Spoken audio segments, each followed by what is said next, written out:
Olá, meus amigos. Aproveitando a oportunidade para agradecer ao convite feito pela casa em ofertar a oportunidade no estudo no dia de hoje, trazendo como tema o homem de bem. Gostaria de começar o estudo de hoje falando de uma maneira um pouco mais subjetiva, uma citação de Mário Sérgio Cortella. Sabemos que o Cortella é um filósofo, um educador, um professor, escritor. Então, o Cortella, ele traz para a gente uma reflexão interessante. Ele traz o seguinte: em um carro temos o para-brisa e o retrovisor. O retrovisor é sempre menor que o para-brisa, porque o passado é uma referência e não é a direção. Então a gente vai voltar mais para frente um pouco nessa citação do Cortella, porque a gente tem uma analogia muito boa para ser feita em cima disso que ele trouxe. Mas para a gente começar mesmo agora o estudo da noite de hoje, se a gente fosse falar somente de obras básicas, a gente poderia trazer algumas citações. Por exemplo, sobre o homem de bem, especificamente falando, nós podemos encontrar algumas citações no livro, por exemplo, O que é o Espiritismo, lá na questão 133. Tem uma citaçãozinha lá do Homem de Bem. No livro dos Espíritos, na parte 2, que é do mundo espírita ao mundo dos espíritos, nós temos também a questão 361 e 361A. Na parte 3 do livro dos Espíritos, nós temos lá na parte das leis morais, no capítulo 6, que fala da lei de destruição. Também lá tem uma citação, uma referenciazinha do homem de bem. Nós temos a Revista Espírita, 1864, intitulada Oração Dominical Desenvolvida. Mas no capítulo 17 do Evangelho segundo o Espiritismo, lá no Sede Perfeitos, é que Kardec esmiuça muito bem o tema do estudo de hoje. E o que gostaríamos de trazer aqui para vocês hoje é que quando Kardec traz, no caso muito bem esmiuçado, né, através da falange do Espírito da Verdade, essas características, né, os caracteres, as virtudes do homem de bem, é interessante a gente fazer uma analogia que, mesmo fazendo citação na parte do Livro dos Espíritos, lá na lei de destruição, a parte da renovação, da colocação. O que a gente pode dizer por isso? Direcionando um pouco mais agora o nosso estudo, Kardec ele estudou, né, a fundo os textos dos evangelistas, né? O Mateus, Marcos, Lucas e João. Em cima, basicamente, disso. Mas procurando, lógico, né? A gente vai colocar aqui que houve sim uma procura de ter um princípio, um start, um início, para que saísse de alguns conceitos de outrora. Então a gente vai ouvir muito, um pouco, nesse caso, a expressão turbilhão, turbilhão, mas a gente vai entender o porquê dessa colocação. Porque no estudo de hoje, a gente vai fazer esse movimento. Então, Kardec deixa muito claro para a gente ali que, principalmente, né, que é através dos nossos esforços. Isso, sem sombra de dúvida, nós sabemos disso. Mas tem uma coisa interessante. Quando a gente se propõe a abandonar, né, conceitos de outrora, construídos, vamos colocar de uma maneira bem direta, ali naqueles hábitos greco-romanos, e nos propomos a iluminar a alma no sol do Evangelho, nós iremos entender aquele princípio que Kardec queria realmente pegar para a gente poder fazer essa pequena mudança, essa renovação, esse processo de renovação, não só com palavras, mas além das palavras, atitudes, ações, pensamentos. Então a gente traz esse movimento. Como a gente pode resumir, quando nos propomos a ser cristãos, abandonamos um conjunto de hábitos ou práticas para ouvir a palavra do Cristo. Isso é fato. Se pararmos para analisar, ao longo dos séculos, temos um passado de turbilhão de processos. E a gente tem passado por muitos desses mesmo. Podemos citar um desses vários inúmeros processos de turbilhão, a nossa resistência à própria mensagem de Jesus. Em 2 momentos essa resistência. Em um primeiro momento, quando a gente nem fazia parte ainda do grupo do cristianismo, quando não éramos cristãos, quando ainda exibíamos aquelas práticas greco-romanas. E vamos utilizar a porta larga, quando a gente ainda tinha tudo com a facilidade. E aí as coisas não gostou, troca, e a gente, ao longo de muitas e muitas vidas, a gente passou por esse processo. Foi uma construção. E a gente sabe desse movimento, lá da porta larga lá atrás. E por que, em 2 momentos, a resistência à mensagem do Cristo? Uma foi antes de nos tornarmos cristãos, de nos propor a iluminar a nossa alma ao sol da mensagem que o Cristo nos deixou. Essa é uma. A segunda é quando a gente faz parte do grupo. Então, é interessante por quê? Porque o Emmanuel, lá no livro A Caminho da Luz, dentre tantos ensinamentos e elucidações, uma dessas elucidações que ele nos traz é que quando a gente agride, vamos fazer esse movimento, né, se posiciona contra algum grupo, em algum momento a gente vai fazer parte daquele grupo. Seja através das reencarnações, ou seja através de algum movimento social que vai nos levar para aquele grupo. Mas por que isso? Seria castigo? Sabemos que não.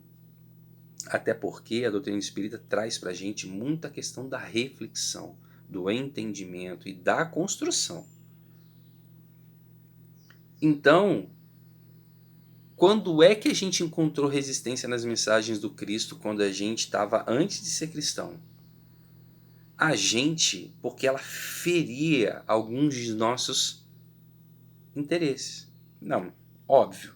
Uma mensagem que pregava a caridade, a bondade, a humildade, o perdão, confrontava com os interesses, entre aspas, de época. Então a gente se resistia a ela. Mas, em algum momento, a gente se predispôs. Porque a gente antes agredia, atacava. Depois, passamos a não importar mais. Até que em algum momento, a gente fala, peraí, deixa eu ver o que esse Nazareno tem para falar. Então a gente vai se predispondo, a gente vai criando esse movimento. É como se a gente fosse aos poucos sendo mesmo colocado, trazido para perto. Então, o Emmanuel traz essas características para a gente poder entender lá no livro A Caminho da Luz. E aí tem uma pergunta muito interessante, que é: qual é a nossa relação com Cristo? Sabe, meus amigos, é interessante a gente visualizar ou tentar parar para refletir nesse processo, Tem uma cena clássica do Gandhi, para elucidar, na Índia, na capital. Gandhi, né, estava andando e guardas, soldados, né, do Império Britânico, fazendo aquele controle social ali daquela colônia.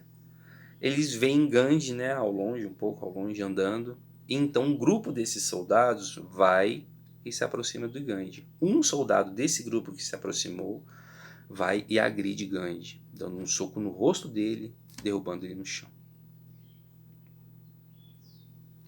E Gandhi, como divulgador, né, e da não violência, ele levanta e não esboça uma reação. Eis que então o soldado, esse mesmo soldado, agride novamente Gandhi, levando-o ao chão novamente. E aí Gandhi se levanta pela segunda vez e o soldado faz a seguinte pergunta: quem foi que ensinou a você a ser esse covarde? E Gandhi olha para o soldado e: foi esse homem aí que está pendurado no seu pescoço no crucifixo. Meus amigos, qual é a nossa relação com Cristo?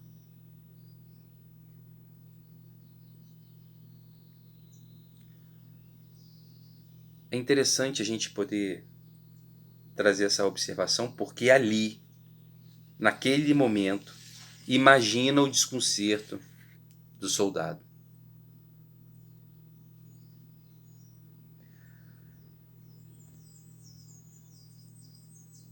Imagina. O absurdo estava presente. Um cristão agredindo. E não só agredindo, violento. A gente consegue fazer essas percepções e essas analogias? E aí eu vou repetir a pergunta novamente. Qual é a nossa relação com Cristo?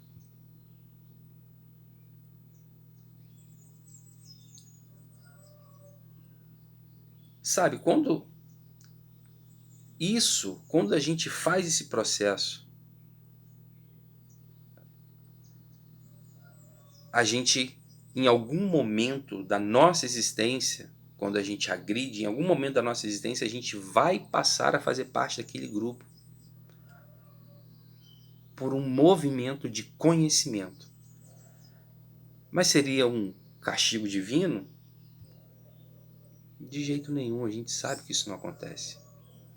Na verdade, a gente vai ser inserido naquele grupo para a gente poder aprender a observar qualidades, o que a gente pode levar como melhorias, enfim. Antes, não éramos cristãos e hoje a gente está aqui nesse grupo. Será que a gente agrediu? Será que a gente fez alguma coisa contra Cristo antes de sermos cristãos?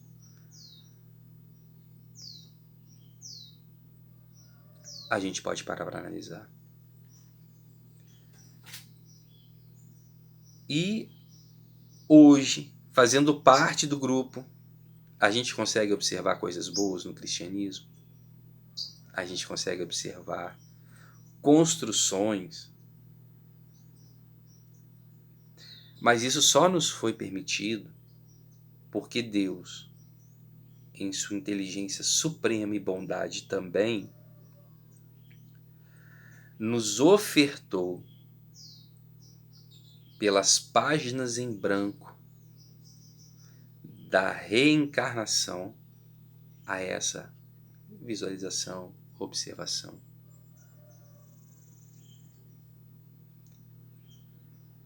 Então, para quem se prontificou a iluminar a própria alma, precisamos ter realmente uma questão de reflexão. Que sejamos nós a mudança dentro de cada um, sendo refletido no grupo. E sabe por quê?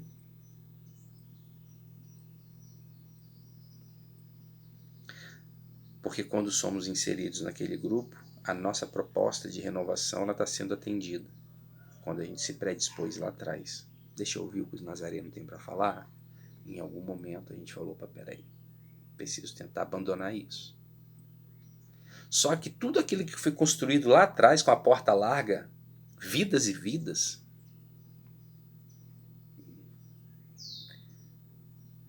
como é que a gente se procede pelos dias de hoje? A gente se torna puro só pelo fato de, não, ó, Jesus, agora eu ouço Jesus, agora é o Cristo, eu sei que Ele é. Não pode ser assim. Não será assim. Nós temos uma construção passada muito grande de facilidade, mundana mesmo falando. E a partir do momento que a gente faz essa predisposição, a gente não se torna espírito puro. A gente, dentro do cristianismo, passa a fazer adaptações. A gente pega as mensagens do Cristo, dá uma outra conotação, dá uma outra ambientação.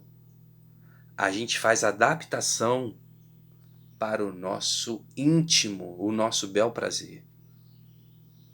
Porque a gente ainda tem as nossas imperfeições lá de trás. A gente está lutando. O turbilhão que a gente está passando é pela renovação, pela transformação.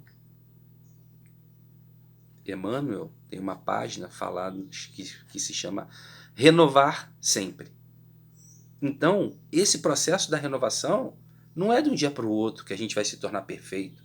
Não vai ser de um dia para o outro que a gente vai construir, que a gente vai simplesmente olhar e falar assim, agora eu adquiri tudo que eu preciso para ser bom e perfeito. Não é assim. É um passo de cada vez. Lembra da pergunta da relação com Cristo?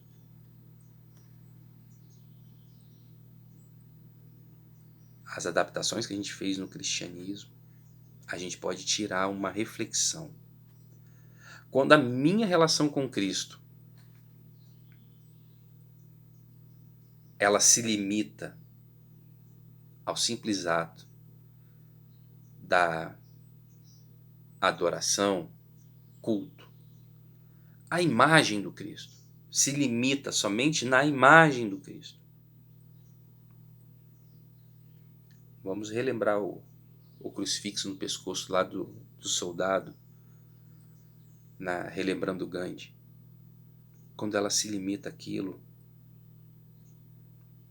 ela não tem desdobramentos.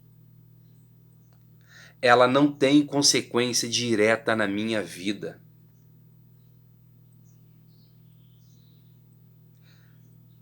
Então, meus amigos, a gente precisa realmente começar a ter a percepção de que a gente hoje faz parte do grupo.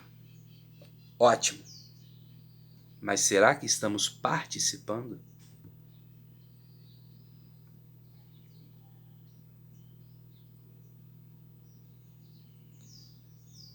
Mais uma vez, como está sendo a nossa relação com Cristo?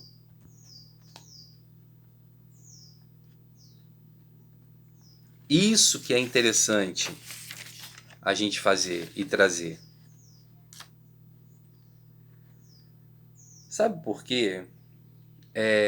Antigamente, os imperadores, existiam as estátuas, né, dos imperadores, e eles faziam até o ombro, né, o princípiozinho do pescoço. Por quê? Antigamente existia o culto à imagem do imperador. Saiu o imperador, entrou outro, tira a cabeça do imperador e bota a cabeça do outro imperador. E assim acontecia. Mas era culto à imagem do imperador, né? Então trocava-se somente as cabeças. Tira a cabeça do que saiu, bota a cabeça do imperador que entrou. A gente precisa realmente entender a nossa relação de Jesus, senão a gente vai estar tirando a cabeça do imperador e naquele corpo de imperador a gente está colocando simplesmente a cabeça do Cristo. Barbinha, cabelo comprido. E então a gente ainda vai continuar fazendo. Isso que a gente acaba fazendo é um exemplo de adaptação. Quando a gente pega a mensagem do Cristo, não, olha só, veja bem, não é bem assim. É porque ainda estamos resistentes à mensagem do Cristo. Poxa, Fábio, mas aí é... Não, não é questão disso ou daquilo. É só visualizar. Perfeitos nós não somos. Isso temos a certeza e a convicção.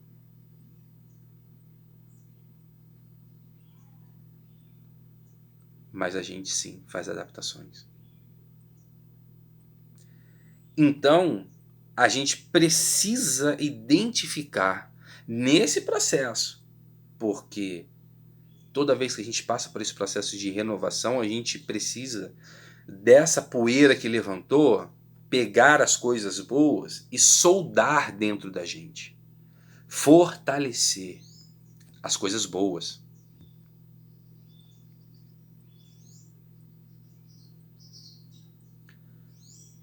Porque assim a gente faz um processo de construção.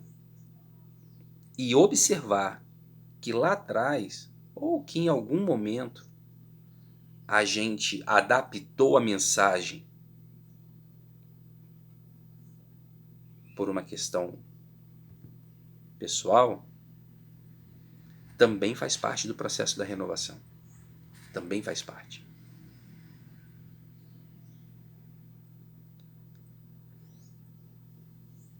Então, somos insubstituíveis? Não. Sabemos que não somos. Mas mesmo assim, o Cristo conta com cada um de nós. Mesmo assim, a espiritualidade conta com a gente. Mesmo não sendo perfeito, mesmo um momento, vez ou outra, a gente escorregando aqui. Sem contar a promessa que o próprio Cristo fez, que nenhuma de suas ovelhas irá se perder. É um chamamento. É uma colocação.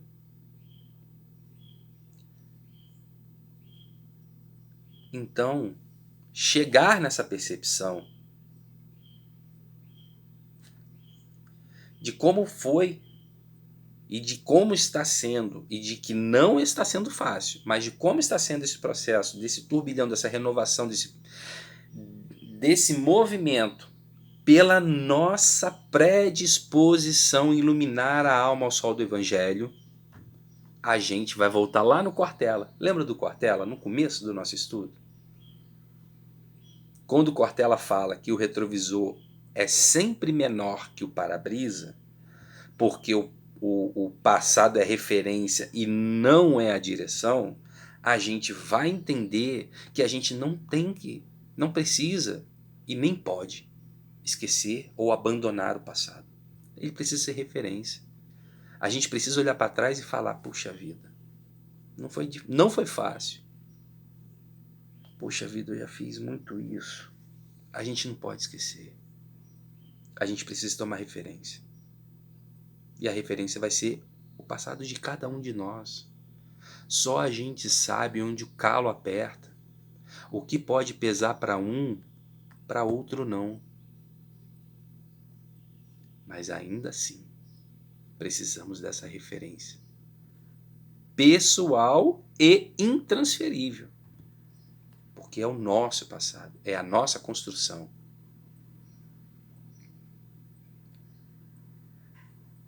E aí, quando a gente olha para o passado e visualiza onde estamos hoje, e pelo para-brisa a gente consegue visualizar o caminho enorme que ainda temos, e que é cada vez maior,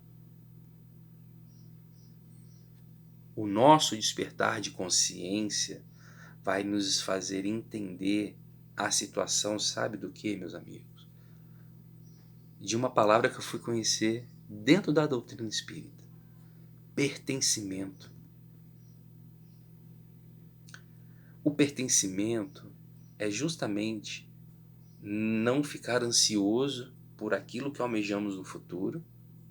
Ai, mas eu ainda estou aqui, e aquilo lá, é lá que eu tenho que chegar e eu ainda estou aqui. Não é esse tipo.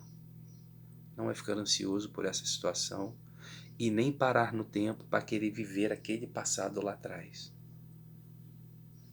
A situação do pertencimento vai nos trazer o movimento do processo do hoje, de fazer parte e de estar participando. Esse movimento é a situação do pertencimento. Então, junto com esse movimento de fazer parte e de estar participando, a gente passa a ser grato. A gratidão vai vir acompanhando. Porque aí a gente lá atrás vai perceber que esse processo, que não é fácil, de construção e de renovação, a gente vai entender que através das reencarnações é oportunidade que Deus está nos dando. Dia após dia, é uma página em branco que a gente vai escrever. E a gente pode mudar. Assim como, né, o Chico nos deixou que se não pode voltar para começar, eu posso começar agora e tem um outro final. E é muito interessante a questão da observação. Porque se lá atrás a gente fez algo que transgredia as leis morais e que hoje a gente tem a consciência disso, a nossa atitude vai passar a ser outra.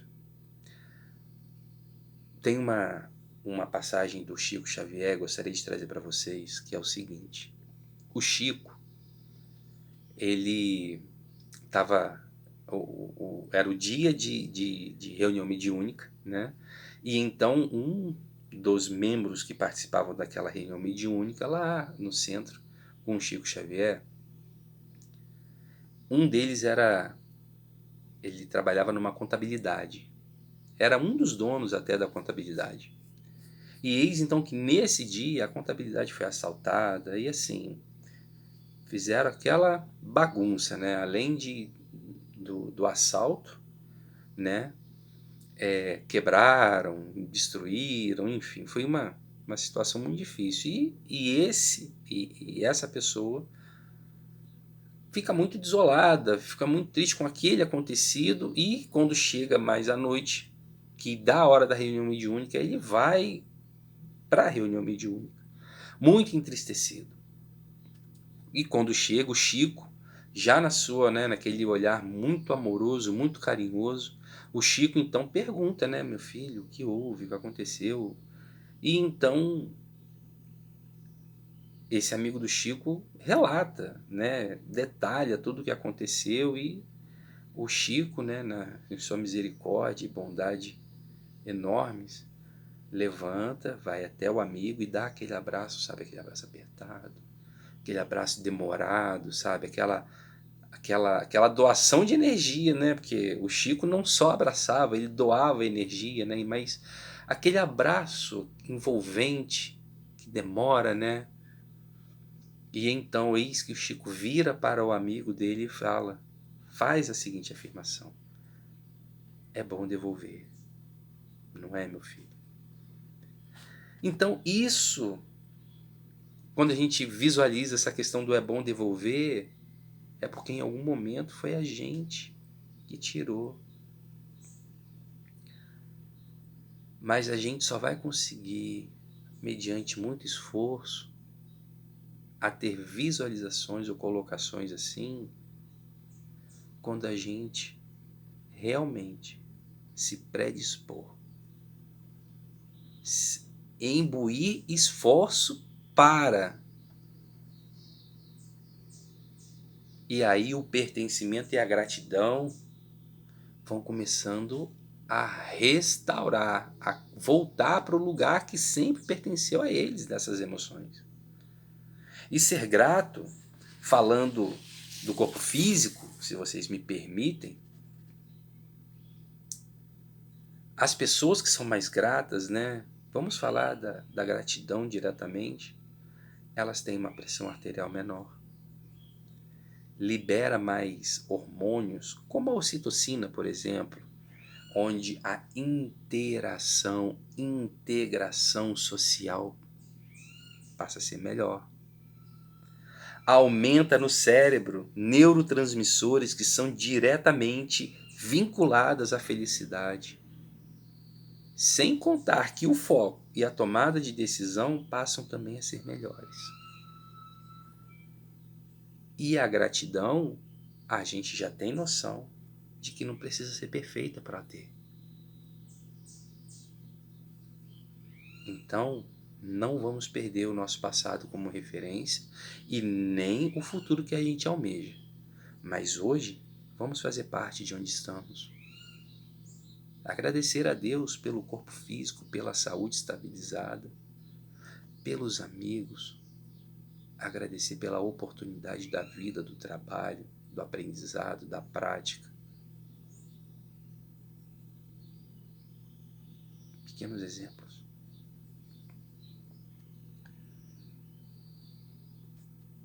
Então, meus amigos, isso foi falado o que acontece mais ou menos no corpo físico. Físico. Mas se a gente olhar para o nosso grupo hoje, qual a observância que a gente vai ter no grupo todo onde a gente se encontra?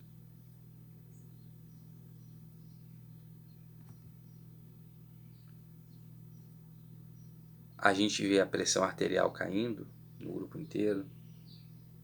Como é que a gente está observando? Sendo sincero, se a gente observar, até conosco mesmo, a gente observa queixas, reclamações, lamentações, inquietações. E pessoas até chegando a algumas conclusões assim, fora do contexto. Onde que praticamente ser bom é quase ser bobo. Olha,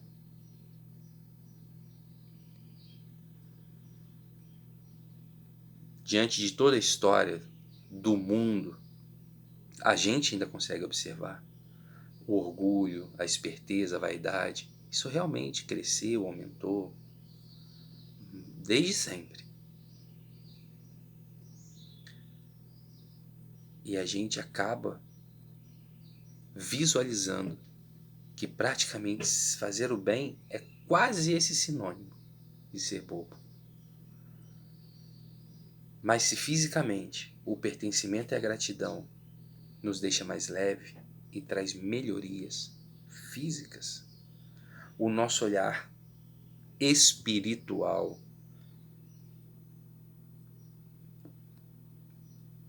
precisa perceber a justificativa da bondade. E o único jeito da gente perceber a justificativa da bondade é que ela está em nós, na nossa essência. Sabe por quê, meus amigos? Se a gente entende que Deus é suprema inteligência, bondade, e nós somos uma centelha divina, a justificativa então da bondade está na nossa essência.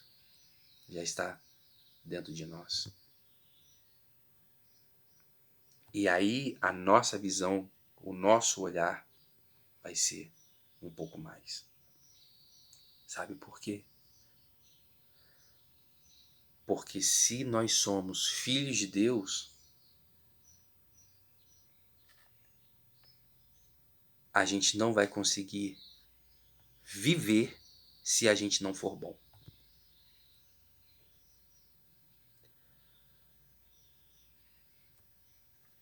É muito interessante a gente entender que a gente pode fazer sempre um pouco mais. Em algum momento da nossa vida, a gente vai fazer um pouco mais.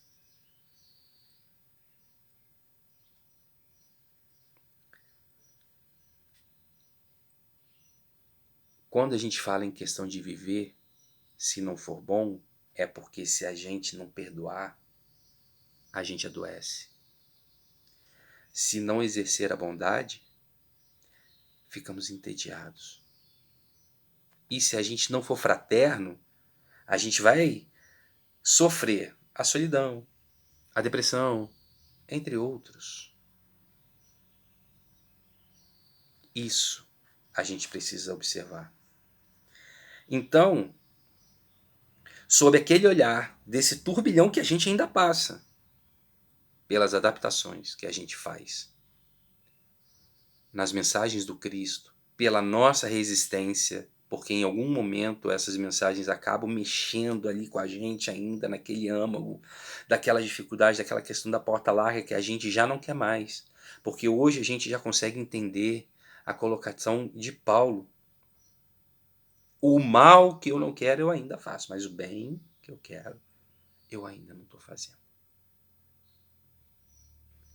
A gente vai entender que a gente vai poder fazer um pouco mais. Para a gente, vai se refletir no grupo. Até porque o Cristo resumiu em amar a Deus, ao próximo e a si mesmo. Então precisa partir da gente para fora, sempre. Então quando a gente passa a perceber, ó, sabe aqui eu fiz essa adaptação aqui, ó. Aqui também eu fiz. Ah, rapaz, aqui também eu fiz. Santo Agostinho, antes de dormir, vamos parar, lembrar, pensar. Então, quando a gente faz, caramba, eu fiz isso, eu fiz aquilo, e a gente tem a oportunidade, a consciência de fazer um pouco mais e de se retratar e de se recompensar, a gente vai compreender que felicidade não é aquilo que a gente acumula, e sim o que a gente compartilha. Sabe, meus amigos, tudo que o dinheiro pode comprar é barato. Não vamos esquecer isso. Tudo o que o dinheiro pode comprar é barato. Aquilo que ele não compra é realmente tudo aquilo que não é caro, mas é tudo aquilo que não tem valor financeiro, mas tem os valores morais. Então a gente precisa realmente entender que a felicidade não é o nosso acúmulo, mas sim o que a gente compartilha, o que a gente coloca para com o grupo a qual fazemos parte. E se hoje somos cristãos, é aquilo. Nós fomos criados para o compartilhamento.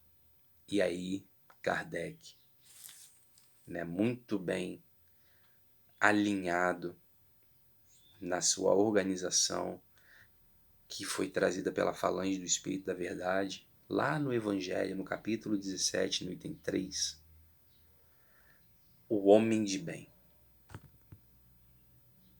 E deixa descrito ali todas as virtudes que eram possíveis de serem colocadas. E ainda faz uma ressalva no último parágrafo desse item 3. No último parágrafo, ele coloca lá, faz uma ressalva dizendo que existem mais virtudes, mais características para o homem de bem. Mas se já tivermos essa que ali estão descritas no Evangelho, vai ficar mais fácil de adquirir as outras. Só que ele fala mediante ao próprio esforço. Então a gente precisa entender que precisa mudar em nós. O turbilhão do processo da mudança já está acontecendo. A conscientização, o despertar de consciência vai acontecer. cada um de nós no seu tempo. Esse é o processo. É o entendimento. Porque com a ajuda do Espiritismo, dos estudos, né, sistematizados, sequenciados, a gente vai compreender pelo pertencimento, que não é nem o futuro e nem, né, parar no tempo no passado e nem sofrer pelo futuro, a gente vai entender que todas aquelas qualidades que estão descritas lá no Evangelho não é o objetivo a ser alcançado. Não. Ali está o nosso DNA, as nossas características. Porque se somos centelhas divina, e o divino é inteligência e bondade suprema, e nós somos uma centelha da inteligência e da bondade suprema, o que ali está descrito está dentro de nós. Mas mediante nosso esforço, pelas muitas vidas vividas na porta larga, a gente vai precisar passar ainda por muitas vidas pela porta estreita. E não vai ser só abrindo a mão e deixando cair o que tem nas mãos. Vamos precisar deixar muitas amarras para trás. Muitas construções, muitas adaptações. Vamos ter que desconstruir ainda muita coisa em nós. Para a gente poder dar prosseguimento naquele objetivo que a gente se predispôs, que a gente falou ao longo do estudo, que é iluminar a alma ao sol do Evangelho. E aí, meus irmãos, é no limite de nossas forças, no limite do nosso esforço.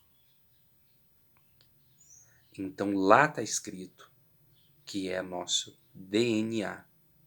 E o Espiritismo é o Consolador prometido porque ele nos permite desenvolver esses potenciais.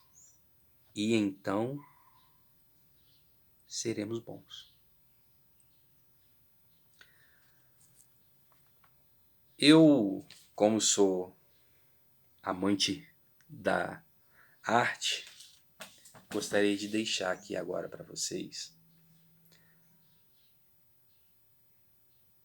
uma música que é tema do estudo de hoje, para a gente finalizar o nosso estudo, chamado O Homem de Bem.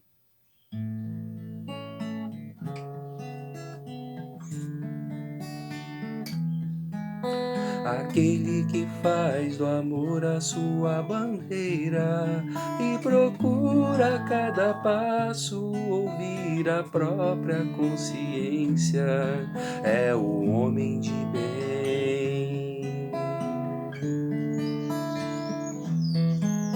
Aquele que tem na fé sua escuderia e acredita no futuro, busca dons mais verdadeiros, é um homem de bem.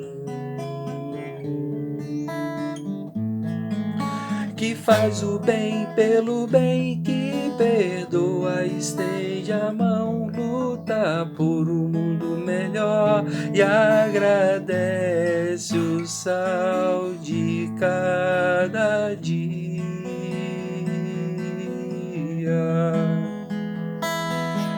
Feliz de quem faz da humildade o seu guia e se esforça contra vícios e fraquezas na certeza de ser homem de bem.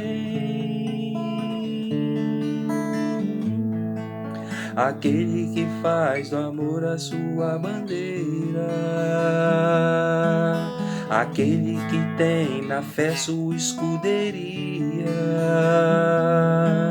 feliz de quem faz da humildade o seu guia, é um homem de bem, é um homem de bem.